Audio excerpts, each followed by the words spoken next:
Alhamdulillahi Rabbil Alamin. Pour entrer dans le vif du sujet, je vais vous exhorter concernant un sujet important qui n'est autre que les 10 dernières nuits.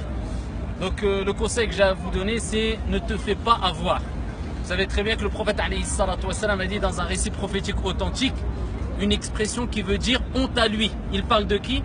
Celui qui a passé le mois du Ramadan.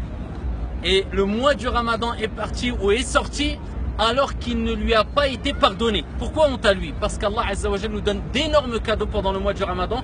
Et certes, le plus gros des cadeaux pendant le mois du Ramadan, ce n'est autre que Al-Ashr al-Awakhir, les 10 dernières nuits du Ramadan. Le prophète alayhi salatu wassalam, comme il est relaté dans Sahih Muslim, comme Aisha radiyallahu anha wa ardaha nous l'a rapporté, quand rentraient les 10 dernières nuits, il évitait tout rapport sexuel avec son épouse. Et en plus de cela, il réveillait sa famille pour prier la nuit. Et dans un autre hadith rapporté par Muslim, Aisha radiyallahu anha wa ardaha a dit: il n'y a pas de nuit où le prophète alayhi salatu wassalam a fait plus d'efforts que les 10 dernières nuits du mois du Ramadan, alors que ses péchés passés et futurs étaient pardonnés. Et pourquoi pas, alors que pendant ces 10 dernières nuits, il y aura sûrement, bien sûr, Laylatul Qadr, la nuit du destin, où Allah Azza wa Jalla dit Khayrum min alfi shahr. Il n'a pas dit elle équivaut, mais il a dit elle est meilleure que 1000 mois. C'est pour cela que pendant ces 10 dernières nuits, chaque soirée, il faut que tu fasses une chose qui sort de tes habitudes.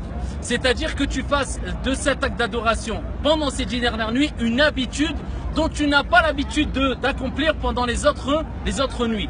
Tous les soirs, essaye de donner une aumône. Tous les soirs, pendant ces 10 dernières nuits, essaye de nourrir un pauvre.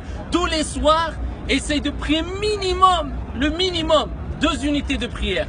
Toutes les nuits, eh bien, le dernier tiers de la nuit, essaye d'augmenter al-istighfar, la demande de pardon pour Allah Azza wa Jal. Toutes les nuits, invoque ton Seigneur Tabaraka wa Ta'ala. Toutes les nuits, essaye de faire quelque chose de spécifique et que tu vas garder de façon constante pendant les 10 dernières nuits pour être sûr à 100% bi'idnillahi Azza wa Jal que tu vas tomber dans la nuit du destin alors que tu auras été dans un acte d'adoration comme le fait de donner une aumône, nourrir un pauvre, ou alors prier la nuit, ou alors invoquer son Seigneur Tabaraka wa Ta'ala. Donc ne te fais pas avoir, accélère dans les actes d'adoration. Ces 10 nuits concernant, ou alors par rapport au reste des nuits de l'année, c'est rien du tout, mais ça rapporte énorme auprès d'Allah Azza wa Jalla.